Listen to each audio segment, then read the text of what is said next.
for joining us from the band Styx. A new album on the way, right?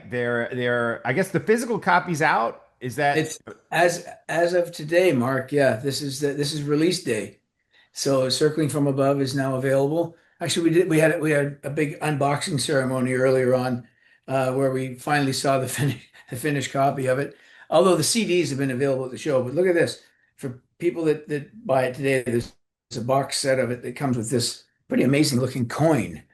Oh, Can you wow. see that? Yeah, that's It's, awesome. there's big circling from above, and it's got the starling on there, and then it's basically taken from the album cover and the kind of destroyed satellite dish on the other side. Yeah, Very cool. And that comes yeah. with a physical vinyl copy or This guy, I don't know. I don't know because I haven't seen the vinyl copy yet, although I know they're released today as well. Because when we're on tour, we can't bring vinyl with us on the tour because it's too volatile on the road. And when okay, the yeah. trucks heat up, over 100 degrees a night, they'd be like a very disappointing ice cream cone by the time you opened it. Right, right on. So, but the CDs survived really well, and we've been selling those at the shows since the beginning of the summer. So we've seen those, but the package we saw earlier on, we did the unboxing, was just beautiful. Yeah, Yeah, I will tell you when I see you guys in concert, which I've done many times over the course of the past 10 years. You add so much to the live show, man. You're great. Your energy on stage, of course, your voice and your talent. Just so thankful to have you up there with classic members of the band like Tommy and JY doing the thing that you're doing, and thrilled that thank- there is new music out. yeah, so are we. Well, thank you for saying that. Yeah, ever since I joined, 26 years ago now, Tommy J. Chuck, they basically gave me full rein or enough rope to hang myself with. And so I basically just kind of let the energy of the show kind of inform how I'm going to perform, how I'm going to present it. And for us to get to this point now where we released now our third album in the past, this is three albums in 7 years, Yeah. Okay. 7 years. Yeah. 8 years. Yeah. So this is a good pace to be on and still be able to play our 100 shows a year. Let's talk about a couple of the songs on the new album, Circling from Above. The Yeah. things that you said, part of that song does, it seems like new and fresh, yet it still brings us old Styx fans what we want. The lyrics, can you talk a little bit about the tune? Maybe the lyrics. Did you write the lyrics to this song? No, I didn't. That's a song I didn't have writing on. That Tommy and Will Ivankovich wrote that song, and then I just came in and added the keyboard parts and my harmony vocals. I just thought it was a very kind of poignant song. It's got a little bit of a Beatlesque quality to it, I think, and it's kind of one of these songs that's kind of bittersweet in a way, because you're trying to reconcile with someone. At least that's the way that I hear it, or have them basically recognize what they've done to ruin a situation. Yeah. But musically, I like the kind of pumping vibe that that song has, and also the ending of it where we really break it down into this kind of uh, heavy rock dirge that I think was very inspired by a lot of it was like somewhere between Pink Floyd and the end of the Beatles I Want You. So anyway, she's so heavy. Yeah. Good stuff. Yeah, Build and Destroy, another tune on the album that I'm digging. Yeah. Um, there's some mention of AI. I feel like in Yeah. this tune. Uh, Yeah. any thoughts on this song? Maybe the Yeah. message behind it? So that's a piano piece that I had from last around September, and I put it forward as an idea we could kind of flesh out and put lyrics to. And it came and went a couple of times, but in late January this year, we took another look at it like seriously one day. And the I already had the title Build and Destroy, and then we were trying to figure out because musically that fit with the synthesizer theme that was in there. But then we tried to figure, okay, what is this song actually, alluding to. And it's basically the the the the temporary nature of everything that man yeah, kind, anything we come up with is it's like the Jerry Seinfeld joke about everything you buy is somehow on its way from being brand new to the garbage. Right, right, right. And just that notion that whatever technological or whatever we come up with, it has a finite lifespan, and will eventually be will have to be let go. And more, it seems like nature is deciding when that the day of reckoning is going to come. So we were kind of alluding to that, and AI is the newest thing that it is in the lyric of the song. That's why we felt we had entree to kind of use it in the video presentation, um, and kind of poke fun at it a little bit. The AI illusion is the fact that this is the latest challenge or the latest monster that we've unleashed. Right. Yeah. I mean, the lyrics fit perfectly with what you're saying. Tear it down and start over. And um, AI in general, though, how big of a threat, or maybe no threat at all, do you feel it is to what you do, which is make music? This has been a topic for us for a little while now, and we know people have very. It seems like people have very extreme reactions to it. I mean, as we know, it does have it could have the capacity to wipe us out. At the same time, we're using it in what we think is the most benign ways, which is entertainment. But just about anything that's invented, I just was giving this some thought before I called you this morning, Mark, was that you know, every new invention, there's always an entertaining way of using it, and then eventually it finds its way into a militaristic manner of using it. And that's unfortunate.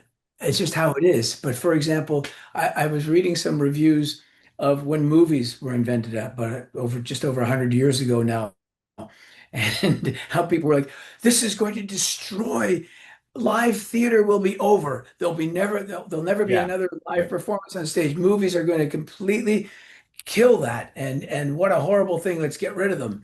Once we've invented something, it's here to stay for as long as we can keep it until it's destroyed. And I think that AI falls squarely into that category right now, but we don't have any. It's kind of like, I'm going to quote kind of what David Bowie said about the internet when it finally was, available everywhere. Um, we really don't have the a forward enough vision to even imagine what it could portend.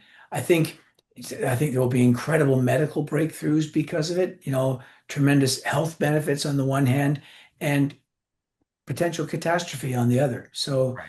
in the meantime, if it helps us to kind of put a song across, that's our department. Right on. We're talking with Lawrence from Styx. The new album is Circling from Above. I think you mentioned the band's third album in like 7 or 8 years, which I love. I mean, because so many of the bands, I mean, not to mention any names, but so many of the bands from back in the day, they don't release new music. So No, for you guys, I think showing that you're still creative out there doing it, I love it. I think, well, thank you so much. I believe, we believe as a team that it's part of the lifeblood of a band is always to have something new to reach for. And I have full understanding of other classic rock bands, if they're still out touring, why they would just forgo making new music because first of all, it's a hell of a challenge, okay? And it's going to eat up whatever other time that you have when you're not, and with Styx, we're playing 100 shows a year to kind of find this time for songwriting, to get all together in the studio, to get agreement on what we're doing. You're inviting that the moment of friction is invited into the room. And, to be philosophical about it, without friction, there's no fire, right? So we have to either embrace it or just leave it and stay out in the cold, so to speak. And we've chosen that, I think because so many younger people have begun coming to these shows. Half the audience on any given night, tonight will be the same. will be like 40 and under. So they weren't even born when the biggest albums of the classic rock era were released. And yet they embrace this sound. They love these songs and this type of music so much. And we feel that we're still the kind of the flag bearers of it because we're still able to put on a show the level of which is not too many bands of that era can still pull off. Maybe a dozen or so are left on the planet. And we have that wonderful sense of camaraderie or shared experience by seeing thousands of people on their feet at the end of the night, big smiles on their faces of all ages, that we kind of feel like, well, let's, when we give them something new, it helps to extend the life of the band. And I think without that, I think, there's that thing where you're just entirely sitting on your laurels, which Styx could do, and letting things kind of atrophy in the creative side of the mind. So we've chosen to kind of take the tougher route. Right on. Right on. And your history with Styx now going back over 2.5 decades. What Yeah. what did you do to the viewer and listener who is not familiar with your career? What were you up to before Styx? Oh, thanks. So before Styx, I was in the previous version of the music industry where there were four major labels, Columbia, Capitol or EMI, Warner Brothers, and A&M. Those are the four majors that kind of controlled the world of music and who heard what. And there were independents as well, but those are the four major labels. I was on one of them. I was on CBS Records, Columbia, signed in Toronto, Canada. And my records, I did six solo albums from 1982 to 1990. I guess 1998 was the final one. It was the greatest hits record. And uh, they were never released in the United States, but they were multi-platinum in Canada. I mean, the charts from back then show I had several number one records when Springsteen, Born in the USA, or Phil Collins or Madonna and those acts were. Oh, I was touring with Tears for Fears in 1985, and I had an album called Strange Animal that was number one in Canada when Songs from the Big Chair was number one in America. Oh, okay. And that was all part of trying to kind of break myself, my single name Gowan as the act. And Tears for Fears guys were great and let us open their entire American tour. But the gatekeepers of Columbia Records just never released my records here. Wow. So that people in the States had never heard it. But when Styx came to Canada in 1997, we happened to do a couple of shows together, and they saw me in front of, with them, I opened for them solo piano that year. I didn't have my band with me. I just was a completely solo record I'd put out. And they heard the songs, they heard the audience singing along to them in Montreal, and I was in their head, and so 2 years later they asked me to join the band. Wow. Yeah. Yeah. Cool, cool. But yeah, that's crazy to think that you'd have a number one album in Canada and they wouldn't Yeah. release it in the I'm not it's amazing how people today, that was not a unique occurrence. There were Right. acts that were like gigantic in Germany, or, well, take for example, let me think of a band like the Jam, Paul Right. Weller, etc.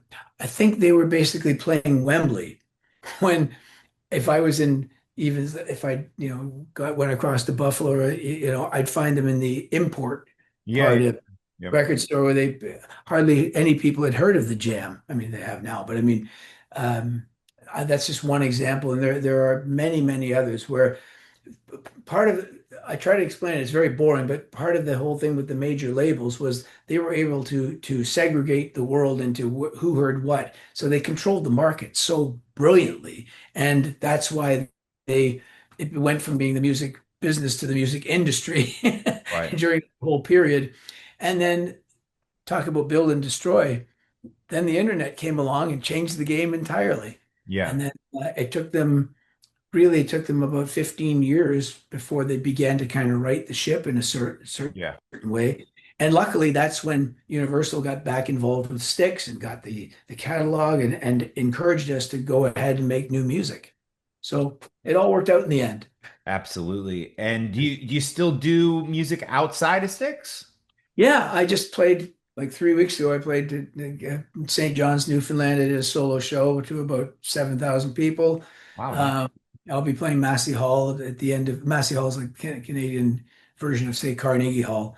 I'll be playing there at the end of November when the Styx tour ends. I do about 25 solo Gowan shows. I have a separate band for that. Although it's a little less separate because I did 12 shows earlier this year where the rhythm section was Todd Zuckerman and Terry Gowan, Right. which has been the rhythm section for Styx now. Todd's for since 1996, and my brother Terry's for now the last year and a half. Cool. And you still reside in Canada? You're still up Yeah, there?